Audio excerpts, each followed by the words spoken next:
به نام خدا. عرض سلام و مجدد دارم خدمت شما دوستان گلم با ادامه آموزش طراحی ساختمان تجاری مسکونی در ایتبز 2022 در خدمت شما همکاران خوبم هست. دوستان عزیز، ما توی قسمت قبلی از فایل 3500 استفاده کردیم. گفتیم که این سازی توی منطقه با خطر نسبی زلزله خیلی زیاد هستش مثل تهران و اومدیم که از فایل ماین 3500 استفاده کردیم که توی ترکیبات بارش زلزله قائم، چه برای حالا طراحی سازه باشه، چه برای فونداسیون باشه یا کنترل تنش های زیر پی باشه، زلزله قائم به کل سازه اعمال شده، اون ضربه بار موردش تغییر پیدا کرده. اوکی، توضیحاتش رو توی قسمت قبلی براتون داده. پس ادامه آموزش با ماین 35 جلو میبریم. خب اینجا یه نکته ای داره دوستان گلم، ببینید اینجا یه حالت گرافیکی داره، گرید لاین های من رو نمایش میده. یه مقدار سرعت سیستم میبینید اینجا وقتی زوم میکنم خیلی کنده، یا حتی اگه بخوام مدل سازی بکنم اینجا خیلی کندتر هم میشه. تازه ببینید چقدر کنده. این دلیلش چیه؟ خیلی از دوستانم این سوال از من پرسیده بودن که دلیلش چیه اصلا اینقدر کنده توی تبز 2022 یا 2021. این به خاطر اینه که تو قسمت آپشن گرافیک مود رو حالت اون کارت های گرافیکی که دارید دقیقا داره خیلی فشار زیاد رو سیستمتون وارد میکنه. حتما رو حالت استاندارد گرافیک قرار بگیرید. ببینید الان گرافیک این قسمت تغییر پیدا کرد، خیلی سریعتر شد، هم مدل سازیتون سریعتر میشه، هم دیگه هنگ نمیکنه سیستمتون. حالا موقع مدل سازی ببینید چقدر سریعتر شد مدل سازی، چه تو تحلیل و طراحی باشه خیلی سریعتر انجام میشه، بیشتر به خصوص تو قسمت مدل سازی. این کار رو حتما انجام بدید، روی سیو بزنید که ذخیره بشه تا این مشکل هنگ کردن یا کاهش سرعت سیستم رو نداشته باشید. به خصوص تو سیستم هایی که سخت افزار سیستمتون اگه ضعیف باشه یا متوسط باشه حتما این کار رو انجام بدید، رو حالت استاندارد گرافیک قرار بدید. قبل اینکه بریم سراغ مدل سازی، ابتدا ضوابط معماری، فضای پارکینگ ها، حالا این قسمت رمپ ها یا پهنای ورودی یا رمپ باشه یا ورودیتون باشه، ارتفاع طبقات، منظورم کلا ضوابط معماری این پلانی که ما داریم باید کامل بررسی کنیم. واحد های پارکینگ اون رو بررسی کنیم ببینیم ابعادش مناسبه، سایز ستون هایی که مهندس معمار برای ما در نظر گرفته سایزش مناسبه، اصلا همخوانی داره با این پروژه. همه این موارد رو حتما باید شما چک بکنید بعد برید سراغ طراحی سازی. شما نمیتونید یه نقشه خام رو که حالا مهندس معمار در اختیارتون قرار داده، چون مهندس معمار با دید سازی نگاه نکرده. چرا بعضی مهندسین معمار واقعا تجربهشون خیلی بالاست و نقشه‌ای که میدن، چه ستون گذاریش، چه ابعاد ستون ها و سایر ضوابط دیگر کامل توش رعایت میکنن.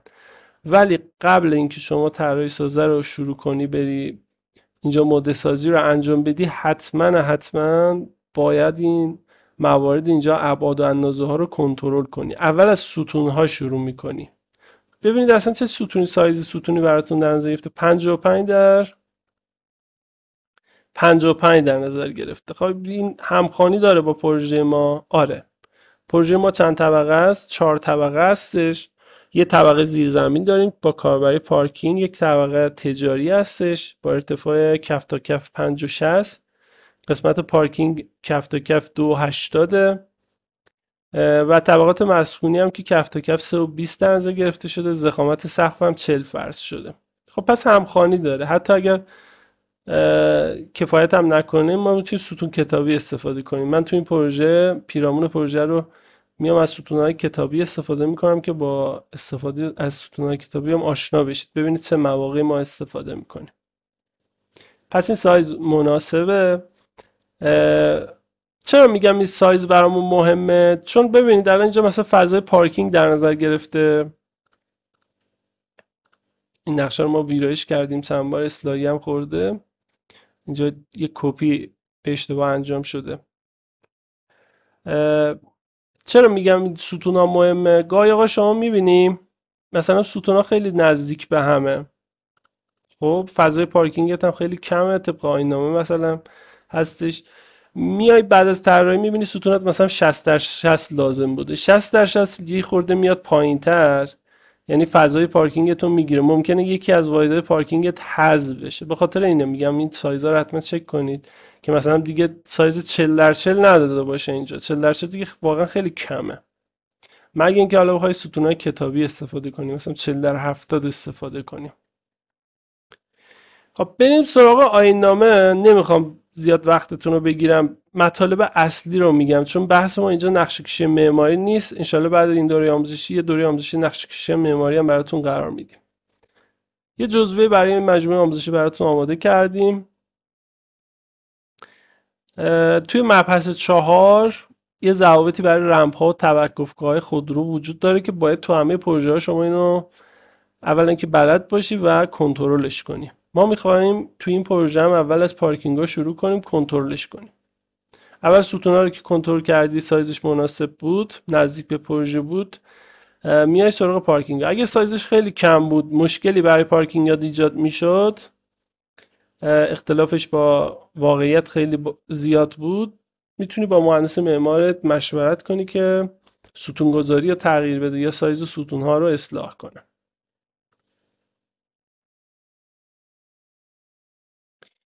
اندازه توقفگاه خودرو توی مبحث 4 صفحه 69 مراجعه کنید شما، بند 4 5 10 2. اندازه توقفگاه صحبت کرده در رابطه با ارتفاعشون. ارتفاع مجاز توقفگاه کوچک خودرو به منظور تقلیل خطرات ناشی از حریق و غیره باید حداقل 2.20 باشه. این چیه؟ این ارتفاع مفیده، میگه از کف تمام شده تا زیر سقف یا در واقع پایین ترین نقطه، پایین ترین نقطه از لحاظ عنصر سازی، حالا ممکنه تیر باشه، پایین ترین عنصر سازی که شما داری اونجا باید حداقل 2.20 فضا داشته باشی برای پارکینگ های کوچک. اگه پارکینگ متوسطه یا بزرگه حداقل 2.40. منظور از پارکینگ متوسط یا کوچک یا بزرگ اینجا توضیحاتشو براتون دادیم. پارکینگ های کوچک 1 تا 3 فضای پارک دارن، پارکینگ های متوسط 4 تا 20، معمولا بیشتر از 20 هم پارکینگ بزرگ نامگذاری میشه. و 3 تا ما دسته‌بندی داریم برای پارکینگ ها که اینجا باز خلاصی ضوابط مبحث 4 هم آوردیم. خب توی پروژه ما چی؟ توی پروژه ما پارکینگمون 4 تا حالا فضای پارکینگ داریم که بعدا حالا اصلاحی خورده، حتی تعداد پارکینگ هم زیاد شده. یعنی در واقع یه قسمت از پروژه یه اصلاحاتی انجام شد که یه تعداد فضای پارکینگ رو تغییر کرد. حالا ما بر اساس همین نقشه داریم میریم جلو، با همین ابعاد و فضایی که داریم، با همین زیربنایی که داریم، اینو میخوایم مدل سازی کنیم، میخوایم این ضوابط اینجا کنترل کنیم. چه ارتفاعی برای پارکینگ در نظر گرفته؟ 2.40 برای قسمت پارکینگ در نظر گرفته، چون متوسطه، یه پارکینگ تقریبا متوسط حساب میشه، قابل قبوله. به ازای هر طبقه هم اینجا 2 واحد پارکینگ در نظر گرفته.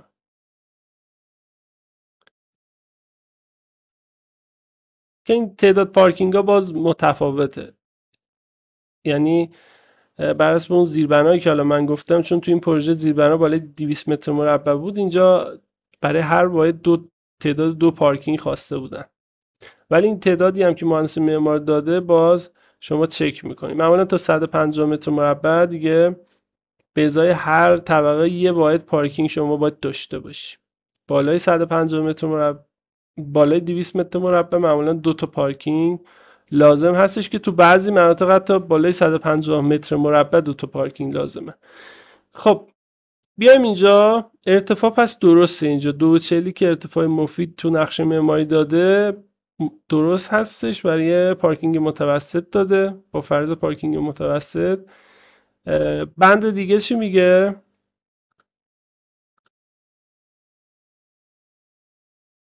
شعاع درونی مسیر چرخش خودرو در توقفگاه نباید کمتر از 5 باشه. اینو میگم اونجا تو نقشه براتون توضیح میدم.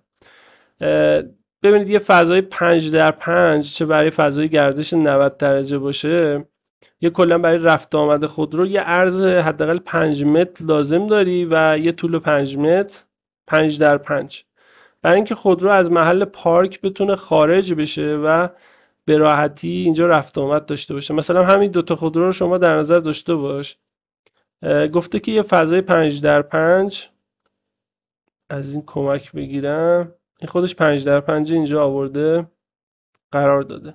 میگه اینجا پشت خودرو یه فضای 5 در 5 باید حداقل شما داشته باشی که خودرو بتونه گردش داشته باشه، از پارک خودرو خارج بشه، حالا اینجا رفت آمد داشته باشه، چه بیاد تو پارک چه خارج بشه از پارکش. یه فضای 5 در 5 در پشت خودرو شما نیاز داری که اینجا اوکیه. این فضای 5 در 5 در پشت خودرو ما داریم. اینو حتما تو پروژهتون چک بکنید. یه نکته دیگه، بعد اینکه از رمپ میایید پایین با خودرو، دقیقا اینجا که رمپ تمام میشن باید یه فضای 5 در 5 داشته باشید. این خیلی مهمه که اینجا میبینید که اینجا رعایت شده و فضای 5 در 5 رو داریم. پشت این خودروها چی؟ پشت این خودروها هم یه فضای 5 در 5 داریم، اوکیه، ایرادی نداره. فقط یه نکته، بعد از اینکه شما طراحی سازی انجام میدیم ممکنه ابعاد برخی ستونات بزرگتر بشه و این فضاهای 5 در 5 کمتر بشه. اونجا باید دیگه بیای از ستون کتابی استفاده کنی، یا حتی شده که ابعاد ستون ما خیلی زیاد شده، واحد پارکینگ اون هست شده که با مهندس معمار مشورت کردیم و ستون گذاری ها رو تغییر دادیم، یا حتی سقف و تغییرش دادیم. اینجا داله بتونی مثلا استفاده کردیم، وافل استفاده میکردم این ستون وسط رو نداشتم، میتونستم این ستون وسط حذفش کنم تو سقف وافل. پس از این موارد هم داشتیم تو پروژه. پس این 5 در 5 رعایت شده تو این پروژه، از این لحاظ مشکلی ایجاد نمیکنه. بریم سراغ ابعاد و مساحت لازم برای محل توقف خودرو. ببینم چقدر زمان داریم. دوستان عزیزم، درسته که بحث ما طراحی سازه هستش، ولی واقعا مهمترین قسمت تو همین طراحی سازمون قبل از شروع طراحی سازه هستش که شما بلد باشین نقشه رو چک کنی، ببینی که ایراد نداره. بعد اینکه نقشت ایرادی نداشت میری سراغ مدل سازی. اگه بلد نباشی نقشه رو چک کنی، یه طرحی داری مدل سازی میکنی که اصلا قابلیت اجرا شاید اصلا نداشته باشی، یا اگه هم اجرا بشه در واقع یا مثلا ممکنه واحد پارکینگ حذف بشه اگه این ضوابط بلد نباشی. واحد پارکینگ که حذف بشه، یکی از این واحد پارکینگ شما فرض کن که تو اجرا فضا کم اومد حذف شد، دودش تو چش شما یه طراحی سازم میره. درسته که مالک مجبوره که به خاطر حذف پارکینگ یه جریمه ای رو بده، چون شهرداری همه اینا رو کنترل میکنه دیگه. خب قبل اینکه نقشه‌های ارائه بشه، نقشه‌های سازی با همه این موارد کنترل بشه، قبل اینکه شما حتی مدل سازی رو اینجا انجام بدیم. بریم سراغ ادامه آموزش. چی گفته مبحث 4؟ من دارم از روی مبحث 4 توضیح میدم، توی اجرام دقیقا همینه. حالا دوستانی که با تجربه هستن میدونن این فضا و ابعاد چیه. ما حالا فرض کردیم که بعضی دوستان آقا دانشجو هستن، مجموعه آموزشی ما رو تهیه میکنن، با این ابعاد آشنا نیستن.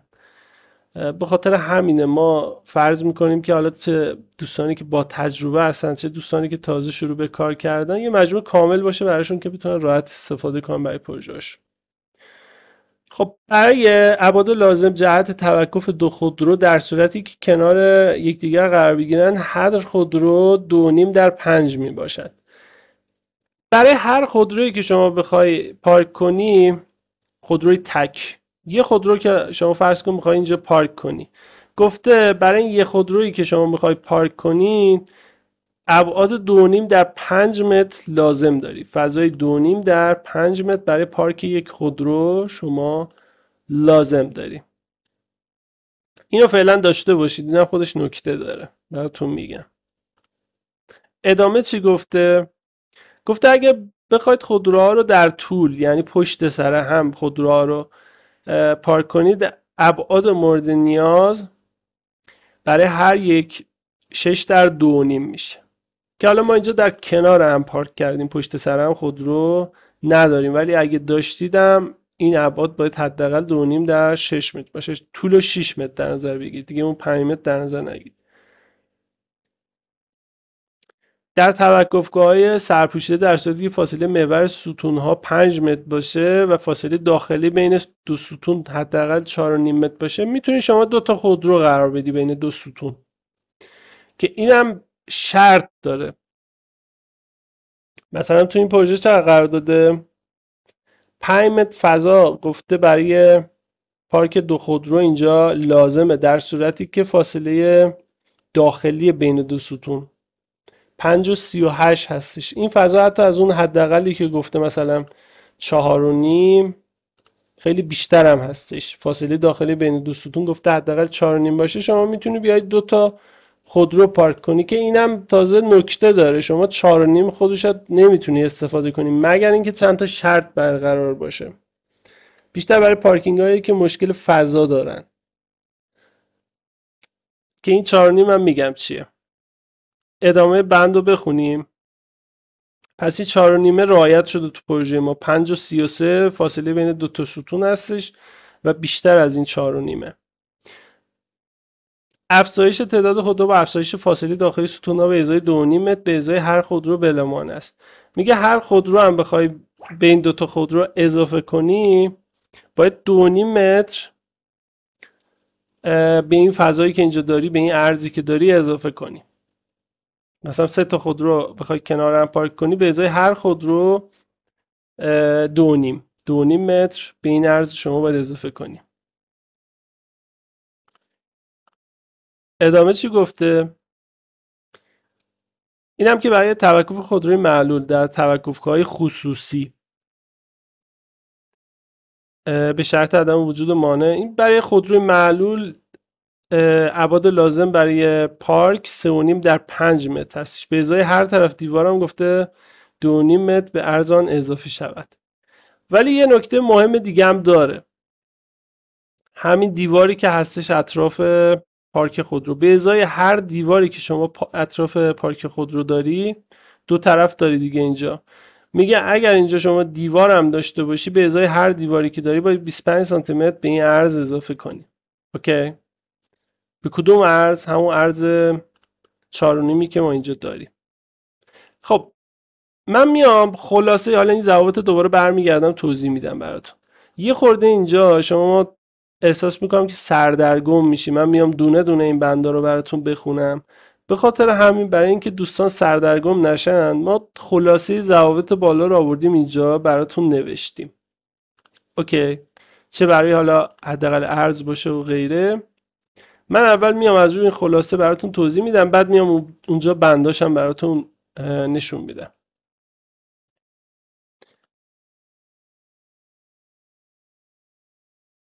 اول اینکه برای پارک هر خودرو گفتیم که 2.5 متر عرض لازمه، مطابق آیین‌نامه بود. فاصله داخلی بین دو ستون باید 2.5 باشه و 5 متر هم طول لازمه. فرض کنید که اینجا شما یه خودرو داری، گفتم که باید 5 در 2.5 فضای پارکش بشه.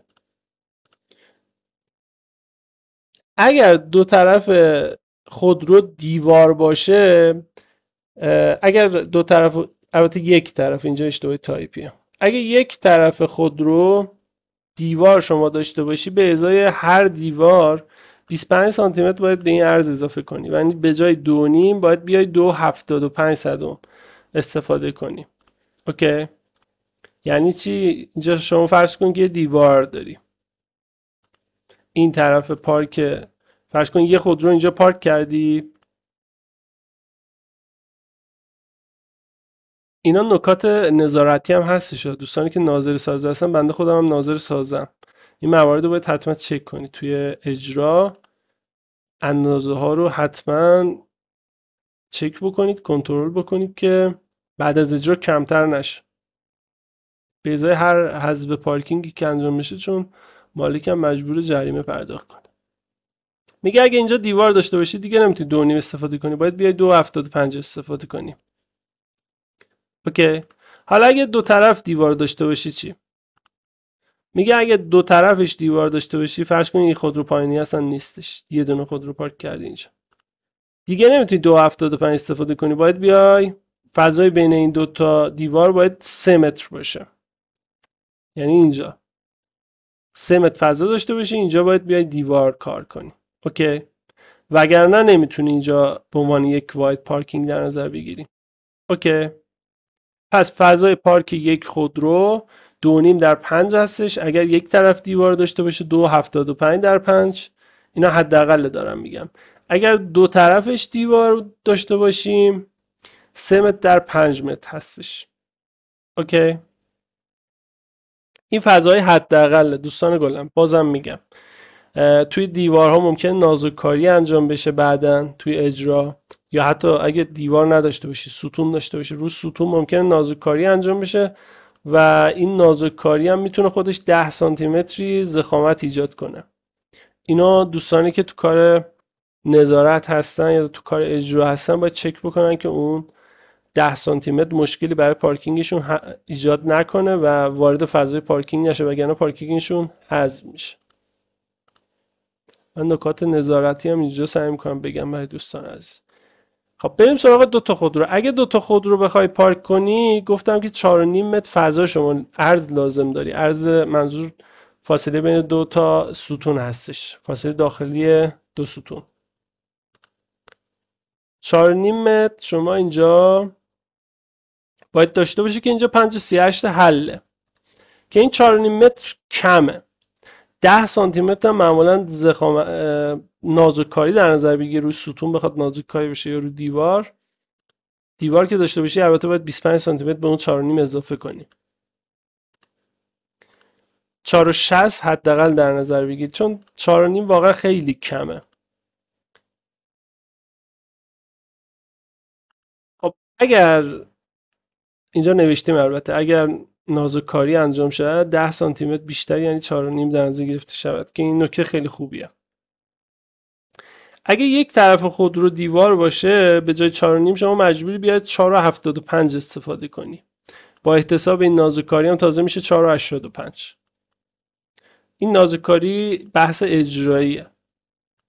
تو نقشه کشی هم هستش، مهندس معمار باید این هم در نظر گرفته باشه، ولی دوستانی که ناظر هستن باید این حواسشون به اون نازک‌کاری باشه. یا باید از یه متریال اینجا به صورت نکته براتون گفتیم روی دیوار یا ستون برای اینکه این 4.5 متر کمتر نشه یا این 4.75 کمتر نشه، چون کم بشه فعالیت پارکینگ حذف میشه.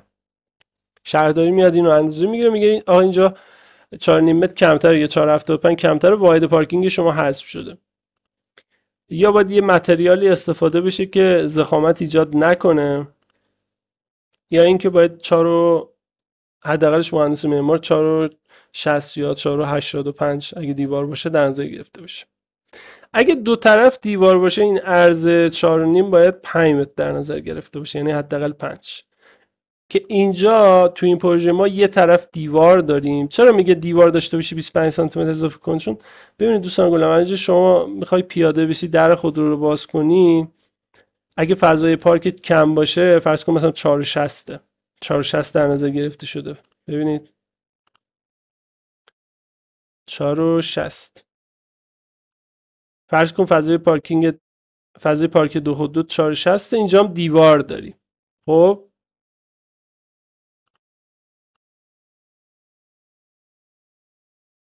چه اتفاقی میفته؟ خب میخوره به دیوار دیگه، نمیتونی پیاده شی یا به سختی پیاده میشی. به خاطر همین گفته اگه اینجا دیوار داری 25 سانتی متر هم به این 4.60 اضافه کن که بشه چقدر؟ 25 سانتی متر هم اضافه کنی 4.85 میشه. حالا بدون نازک‌کاری در نظر بگیری میشه 4.75 میشه 4.75 که اینجا براتون نوشته. اگه دو طرف دیوار داشته باشی مثلا دو طرف این 4.60 فرض کن شما دیوار داری، اینجا دیوار داری، اینجا هم دیوار داری. خب اگه اینطوری باشه میگه 4.60 دیگه جوابگو نیست برای شما، حالا یا همون 4.50 که حداقل لاینام است. باید بیای 50 سانتی اضافه کنی، 25 سانتی متر به ازای این دیوار، 25 سانتی متر هم به ازای این دیوار که این خودرو هم بتونه دربش به راحتی باز بشه. همین خودرو دربش به راحتی باز بشه، همین خودرو که جمعا میشه 4 متر. حالا به خاطر نازک‌کاری اینا میتونه جمعا میشه 5 متر. عذرخواهی میکنم از 4.50 تبدیل میشه به 5 متر عرض. حالا به خاطر اون نازک‌کاری اینا میتونه 5.10 هم باشه. حل. پس فضای پارک دو خودرو حداقلش 4.5 هستش، فضای بین دو تا ستون یا بین دو تا دیوار، دو تا دیوار البته فرق میکنه، بین دو تا ستون در صورتی که دیوار نداشته باشیم حداقلش 4.60. اگر یک طرف دیوار داشته باشیم مثل همین پروژه حداقلش میشه 4.75. یه خورده نازوکاری هم داشته باشیم میشه 4.85 دیگه. اوکی، 4.75 به خاطر این دیواری که اینجا هست برای باز شدن درب خودرو. اگه دو طرف دیوار داشته باشه که این طرف دیوار نداریم، ببینید دوستان گلم اینجا ستون خالیه، راحت میتونه درب خودرو باز بشه. اگه دو طرف، حالا فرض کن شما اینجا دیوار دارید، دو طرف دیوار داشته باشی، اون 4.5 باید تبدیل بشه 5 متر. خب تو این پروژه چی؟ تو این پروژه حتی اضافی هم هستش. ببینید فاصله داخلی بین دو تا ستون 5.38. ما چقدر فضا نیاز داریم؟ 4.75 به خاطر نازککاری 4.85 که این 5.38 از 4.85 خیلی بیشتر هم هست. پس این فضا اوکیه. فضای پشتیش چی؟ 5 متر عرض داریم اینجا، 5 متر هم اینوری. ببینید 5 متر هم اینوری، 5.38 در 5.52. فضای گردشش هم خوبه. آیین‌نامه گفته که حداقل یه فضای 5 در 5 اینجا باید داشته باشی. اوکی، پس این فضای گردش پشت خودرو هم اوکیه. یه فضای 5 در 5 اینجا 5 در 5. ورودی رمپت هم باید اینجا که رمپت تمام میشه یه فضای 5 در 5 حتما باید باشه. این اجباریه برای اینکه خودرو راحت اینجا گردش داشته باشه. اینجا رو ببینید پشت خودرو فضای 5 در 5 دارم، اینجا هم بالا پشت این دوتا خودرو فضای 5 در 5 رو در اختیار دارم و مشکلی نداره. عرض این قسمت فضای بین دو تا ستون هم 5 متر و 5 سانتی متر هستش و چون برای رفت آمدم دیدید آیین‌نامه گفته یه 5 متری داشته باشی، برای رفت آمد خودرو هم اینجا مشکلی ایجاد نمیشه. اینجا بحث اون نقشه کشی معماری نبود واقعا، ولی چون بیشترتون میدونم دوستانی که مجموعه آموزش ما رو تهیه میکنن اکثرا دانشجو هستن، به خاطر همین من سعی میکنم که این موارد رو کامل براتون توضیح بدم که تو نقشهاتون کنترل کنید.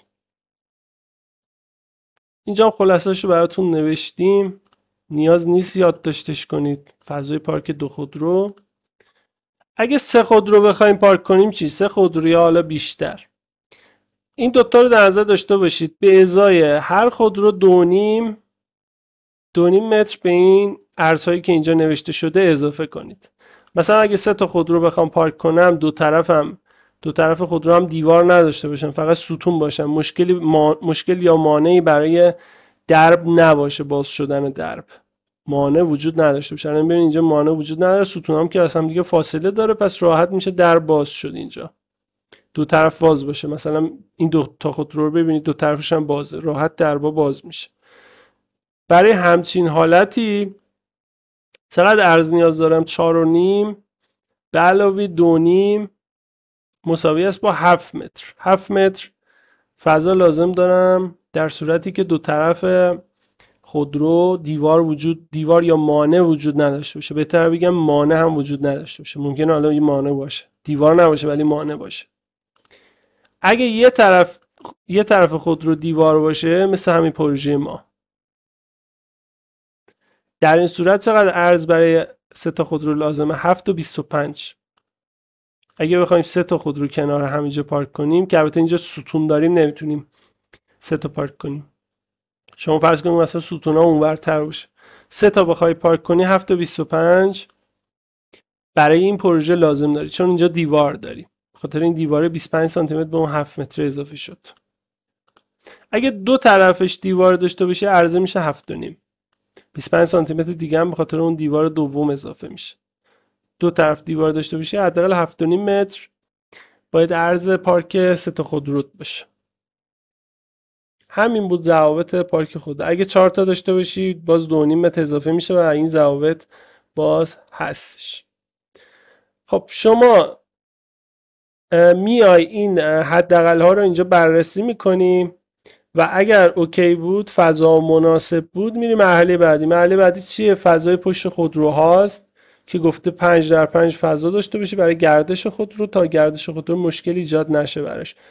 ببینید وقتی اینجا مثلا خودرو بیان اینجا نتونن گردش داشته باشن، از پارک خودرو خارج بشن، دیگه نمیشه کاریش کرد که. حتما باید اینا در نظر گرفته باشه، در نظر گرفته شده باشه که مهندس معمار اینا رو در نظر میگیره. خب زیاد وقتتون رو نمیگیرم، بریم سراغ بقیه توضیحاتش. پس این ضوابط رو یاد گرفتی، یه سری ضوابط دیگه هم داره. اینجا همین مواردی که گفتم اینجا هستش، ببینید دوستان گلم، همه موارد من اینجا گفتم، توضیحاتش هم اینجا هم داده. ببینید در صورتی که دو طرف یک محل خودرو توقف دیوار باشه، برای پارک یک خودرو 3 متر عرض و طولش هم 5 متر. اگه دیوار نباشه 2.5 در 5 متر برای یک خودرو کافی هستش. که اینجا من توضیحاتشو دادم، خیلی دقیق تر ما آوردیم اینجا توضیح دادیم. طبقه بندی پارکینگ ها گفتیم 3 نوع پارکینگ داریم، یا کوچیکه 1 تا 3 تا جای پارک داره، یا متوسط 4 تا 20، یا بزرگی که بیشتر از 20. تو این پروژه 4 تا که معمولا متوسط ما میگیریم، همون 4 تا جای پارک رو متوسط در نظر گرفته و عرض مفید ورودی، عرض ورودی همون عرض رمپ یا ورودیش باید 3 متر باشه اگه پارکینگ کوچیک باشه. تو این پروژه ما که حالا چون 4 تاست برداشته 3.5 متر داده مهندس معمار اینجا ورودی رو. این 3.5 متر برای متوسط که درسته. فقط یه نکته ای دوستان گلم، اینجا ببینید ستونا رو سایزش 55. اگه بعد از طراحی ستون رو بزرگتر اینجا به دست آوردیم مجبوریم، شما فرض کنید که اینجا مثلا ستون 60 به دست آوردیم، یه مقدار از این فضا اشکال میشه دیگه، مجبوریم این ستون رو بریم اینورتر، یا به جای ستون 60 در 60 بیایم ستون کتابی استفاده کنیم 55 در سالم در 60، 55 در 70، 55 در 65 استفاده کنیم که مشکل برطرف بشه. اینو حتما در نظر، چون اکثرا کنار رمپا ستون گذاری میشه، اینجا اگر کنار رمپاتون ستون گذاری انجام شده اینجا 3.5، اینو در نظر داشته باشید ستوناتون وارد این فضای عرض 3.5 متر نشه. اگه شد یا باید ستون کتابی استفاده کنید که وارد این 3.5 متر نشه، یا باید ستونهاتون رو جابجا کنید، یه مقدار بیاید این ورتر. بعد اینکه طراحی سازتون انجام دادید، این ستون رو تو نقشه سازی که دارید آماده میکنید بیاید این ورتر، با مهندس معمار هم هماهنگی‌های لازم انجام میدید که این آکسا تغییر پیدا کنه.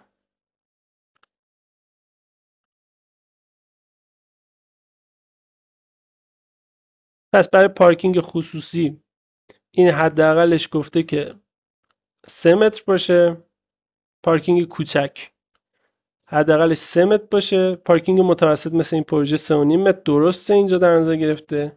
پارکینگ اگه خیلی بزرگ باشه دیگه، بیشتر از 20 تا جای پارک داشته باشه دیگه 5 متر اینجا عرض لازمه.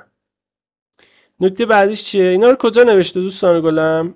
اینجا هستش، ببینید پهنای معبر ورودی و شیبرا در همه توقفگاه‌های بزرگ و عمومی 5 متر حداقل، متوسط 3.5 متر و کوچک هم 3 متر، البته متوسط خصوصی.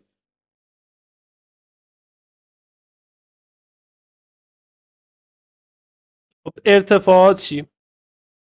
حداقل ارتفاع آزاد در ورودی، منظورش این قسمت ورودی هستش. ببینید تو این قسمت ورودی، حالا اینجا برش ها رو هم داریم، اینجا میگه تو این قسمت ورودی حداقلش چقدر ارتفاع داشته باشه، اینجا آورده براتون گفته. اگر پارکینگتون متوسط یا بزرگ هستش حداقل 2.10، اگر کوچک خصوصی هستش حداقل 1.95. که پیشنهاد میکنم توی پروژهاتون اگه مهندس معمار هستید، نقشه دارید آماده میکنید، پلان دارید طراحی میکنید، حتما اینو دیگه حداقلش تو قسمت ورودی 2.10 رو در نظر بگیرید. حالا بعضی از شهرداری ها میان اینو 1.80 هم اجازه میدن، این قسمت ورودی کلا، نه فقط ارتفاع در رو. شما میای میبینی که اینجا ارتفاع این سقف حالا بالاتره دیگه، این سقف پایین تره، آوردن اینجا 1.80 ارتفاع دادن. بعضی شهرداری اجازه میدن، یعنی کمتر از آیین نامه. 1.80 دادن. اینجا هم سقفه. مثلا اول اینکه اگر اینجا سقف داری حواستون باشه تیری در نظر نگیری که بیاد پایین تر، چون اگه یه تیر مثلا شما فرض کن اینجا در نظر گرفتی، ضخامت سقف هم دیگه 40 سانتی دیگه، مثلا شما اومدی یه تیر اینجا در نظر گرفتی که 55 عمقش. خب این 55 باشه بیاد پایین چی میشه؟ این 1.80 کمتر میشه دیگه، میشه 1.65.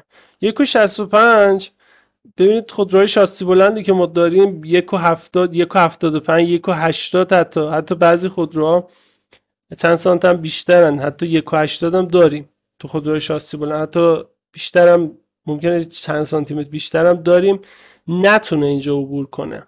یه خودروی شاسی بلند با ارتفاع 1.70 چجوری میخواد از 1.65 عبور کنه؟ پس اینا رو هم در نظر داشته باشید توی سازهای بلند مرتبه تر، یا حالا بستگی به اون چیدمان و ستونگذاری ها غیره داره. ممکنه تیر 55 لازم داشته باشید، دهانه بزرگ باشه که اینجا جواب نمیده. منظورم اینه که این حداقل 1.80 واقعا کمه. حالا بعضی شهرداری ها اجازه میدن، ولی تو طراحی سازی اینو در نظر داشته باشید. اگه 1.80 بود یه طور نشه که تیراتون وارد این قسمت بشه و مشکل ساز بشه. البته اگر رمپ داشته باشید اینجا اصلا سقف کار نمیشه. مثلا ببینید اینجا الان کف همکف هستش، کف مربوط به همکف، بالای رمپ هیچ نوع سقفی اجرا نشده. اگه سقف اجرا میشد چی میشد؟ ورودیتون اینطوری میشد، ارتفاع ورودیتون میشد 80 سانتی متر. 80 سانتی متر دقیقا چی میخواد عبور کنه؟ به خاطر همین روی رمپ هیچ نوع سقفی ما تو این پروژه نداریم. این سقف هم مربوط میشه به یه نیم طبقه‌ای که حالا بعداً اضافه شده که تو کد ارتفاعی 4 متر، البته با ارتفاع 4 کد ارتفاعیش هم حالا زده اینجا توی نقشه، نیم طبقه تو 4 متر اجرا شده. ولی این کد ارتفاعیش هم الان من چک میکنم. کدای ارتفاعی هم چک کنید که درست باشه، ما با هم دیگه چکش میکنیم موقع ماده سازی، کدا رو هم چک میکنیم. همکف ما 1.20 بالاست. ببینید همکف ما اینجا ارتفاعش هم هستش، کفش از تراز صفر 1.20 بالاتره، چون تجاریه یه مقدار اینو آوردن بالا. معمولا حد اکثر تا 1.20 میتونید همکف رو بیارید بالاتر. دوستانی که نقشه کشی معماری انجام میدن معمولا ضوابط شهرداری تازه تو بعضی جا اجازه میده، همه جا نه. 1.20 حد اکثر میتونید این کف رو بیارید بالاتر که اینجا کد ارتفاعی 1.20 بگه که اینجا در نظر گرفت. خب در رابطه با ارتفاع ورودی داشتیم صحبت میکردیم. پس ارتفاع ورودی 2.20 خیلی خوبه، چه خصوصی باشه پارکینگ، چه متوسط باشه، چه بزرگ. ولی آیین‌نامه‌ایش رو بخواید در نظر بگیرید برای خصوصی، اگه پارکینگتون خصوصی بود 3 تا جای پارک داشتید حداقل 1.95، اگه عمومی و متوسط بود 2.10 حداقلش باید باشه، که اینجا اومده برای درب خودرو 2.20 در نظر گرفته. و همچنین ارتفاع قسمت ورودی ببینید 4 متر 3.60 متر اینجا ما ارتفاع مفید داریم. اوکی، حتی اگه تیر 60 سانتی هم با 60 هم بیان پایین تر باز مشکل ایجاد نمیکنه، چون سقف در نظر نگرفته دیگه برای این قسمت. این قسمت رمپ دوستان غلام. توی طبقه همکف این قسمت تجاریه، میبینید که اینجا دیوار کار شده و اینجا رو سقفش آزاد گذاشتن که مشکلی برای رمپ ایجاد نشه و خودروها بتونن راحت عبور کنن، چون سقف بزنن دیگه خودرو نمیتونه اینجا عبور کنه. پس اینجا ما سقف نداریم تو طبقه همکف، سقف نداریم که خودرو اینجا راحت بتونه عبور کنه. این سقفه که اینجا حذف شده، میبینید حذف شده که خودرو راحت عبور کنه. نکته بعدیش چیه؟ اینجا این نکته 1.80 هم براتون نوشتن. چرا زمان داریم؟ خب این چند نکته هم براتون بگم.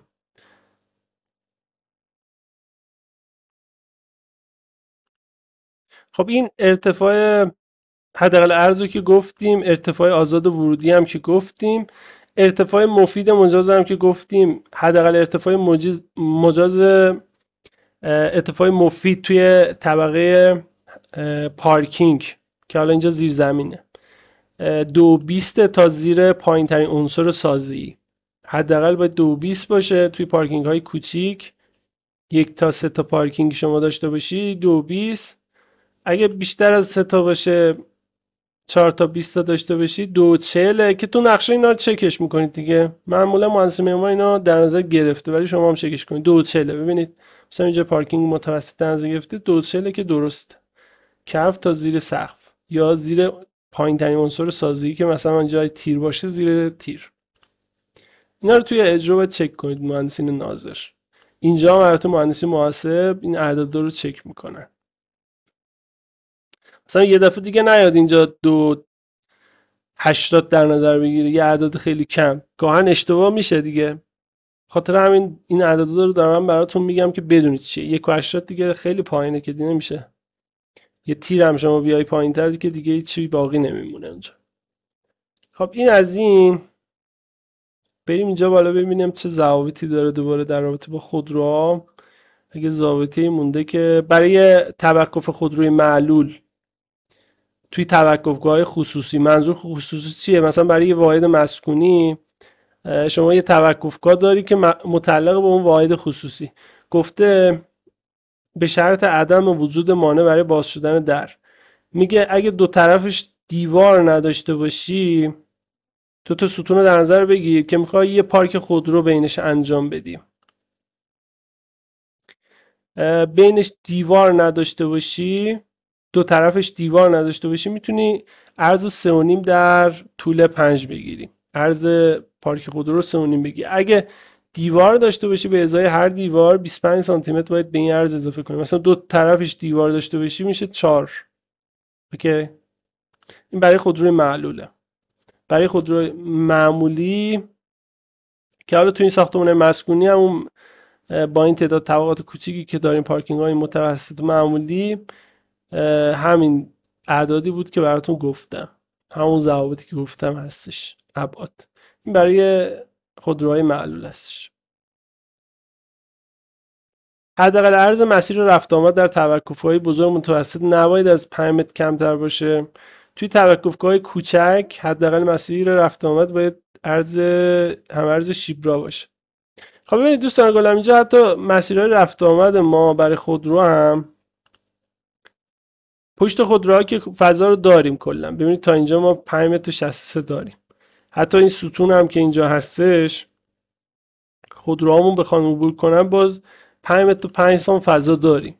یعنی این مسیری که خودرو داره میاد در همینجا که دارم با نشانگر موس حرکت میکنم، ببین خودرو اینجا یه مسیر 5x5 پشتش داره، یه گردش میکنه اینجا، گردش 90 درجه مثلا، یا گردشی که اینجا انجام میده برای بیرون اومدن میاد اینجا از این قسمت حرکت میکنه. باید عرض 5 رو اینجا داشته باشید. ببینید اینجا سر تا سر عرض 5 رو داریم، اینجا هم عرض 5 میبینید 5.52. اینجا رو براتون قرار بدم که متوجه بشید. خودرو داره از اینجا از پارک خارج شده داره میاد 5 متر عرض اینجا داره، 5 متر داره گردش میکنه، اینجا هم 5 متر داره. ببینید این 5 متریه، میاد وارد رمپ میشه و اینجا خارج میشه. اوکی، پس این 5 متر اینجا رعایت شده. اندازه‌گذاری کردم که متوجه بشید. دیگه موارد دیگه شیب. در رابطه با شیب رمپ رو بذارید توی قسمت بعدی براتون توضیح بدم. این قسمت آموزش ما واقعا مدت زمانش زیاد شده. رمپ رو تو قسمت بعدی براتون توضیح میدم که شیبش چقدر باشه، طولش چقدر باشه، این طول از کجا میاد. طول رمپ رو باید خودتون بلد باشید حساب کنید. اینجا براتون توضیح میدم ضوابطش چیه، فرمولش چیه. و این 1 متر شیب 10% ابتدای رمپ، شیب 10% انتهای رمپ، اینا توی قسمت بعدی براتون توضیح میدم. فعلا تا همینجا کافیه. در رابطه با طبقه تجاری هم یه توضیح بدم. ارتفاع طبقه تجاری اینجا ارتفاع مفیدش 5.20 تا زیر سقف در نظر گرفته شده. 5 و 20. توی بعضی شهرداری ها حد اکثر 5 متر اجازه میدن، تو بستگی به شهرتون داره دیگه، اون منطقه‌ای که میخواید بسازید ساختمون. بعضی شهرداری ها تا 5.5 متر هم اضافه میدن، یعنی تا زیر سقف شما میتونید 5.5 متر هم ارتفاع در نظر بگیری. ارتفاع مفید البته تا پایین ترین عضو عنصر سازی، از کف تمام شده تا پایین ترین عنصر سازی میتونید 5.5 متر در نظر بگیرید. تو این پروژه 5 و 20 فرض شده. اوکی. نیم طبقه هم داریم، این برای نیم طبقه هستش. البته اینجا کد ارتفاعش چند باید باشه؟ 4 متر. از تراز صفر میشه 4 متر. اینجا ببینم چند در نظر گرفته تو نیم طبقه. یه نیم طبقه اینجا در نظر گرفته 4 متر. اینو بعدا خودمون اضافه کردیم که تو آموزش باشه، چون درخواست داده بودید که توی آموزش نیم طبقه هم توضیح بدیم که کد ارتفاعش هم درست زده. 4 متر درسته. فقط اینجا 2.40 بالای این قسمت ارتفاع داریم که اینم درسته. 2.40 بالای این برش. ببینم از کجا زده شده. سکشن بی.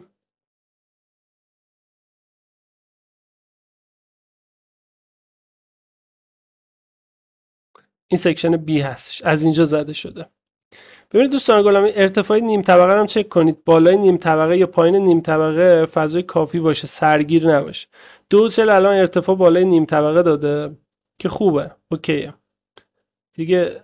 کمتر از 2.20 نباشه. معمولا ضوابط طوریه که کمتر از 2.20 در نظر نمیگیرن.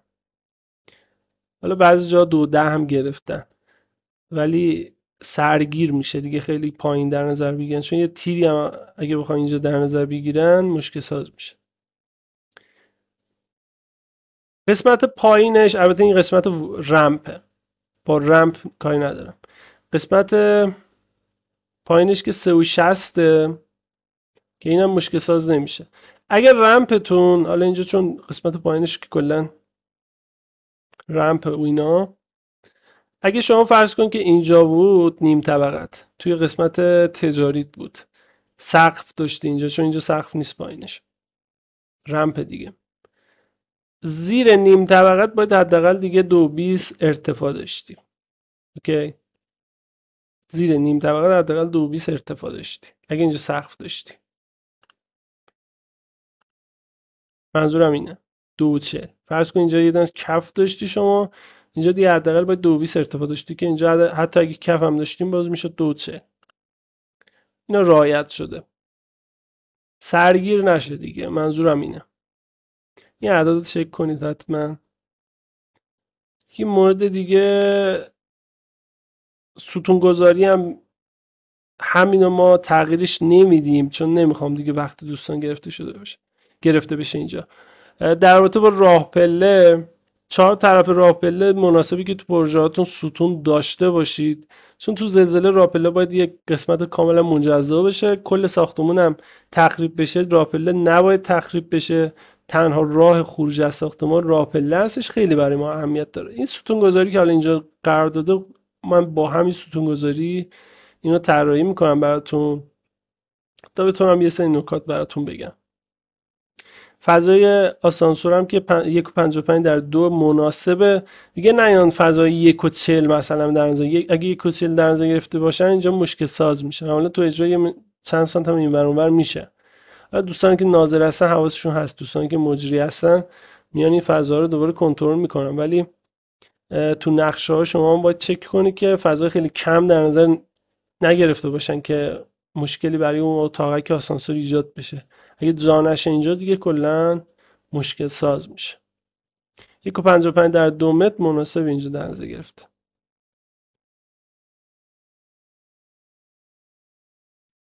ستون هم چک کنید که توی مسیر عبور و مرور نباشه. عبور منظورم توی درب هایی که هستش یه طور نباشه که فضای ورودی رو مسدود کنه. گاهن تو نقشه اینا رو مشاهده میکنه. همین، نکات خاصی دیگه نداره. فقط این قسمت رمپی که تو قسمت بعدی براتون توضیح میدم. ارتفاع رو هم اینجا چک کنید 3 و 20 ارتفاع کفای مسکونی. کدای ارتفاعی هم دوباره چک کنید، خیلی مناسبه بعدا مشکل ساز نشه. اینجا 1 و 60 که اوکیه، 1 و 20 که اوکیه. از 0 تا این کف این قسمت 6 و 80 درست. همین توضیحات برای این جلسه کافیه.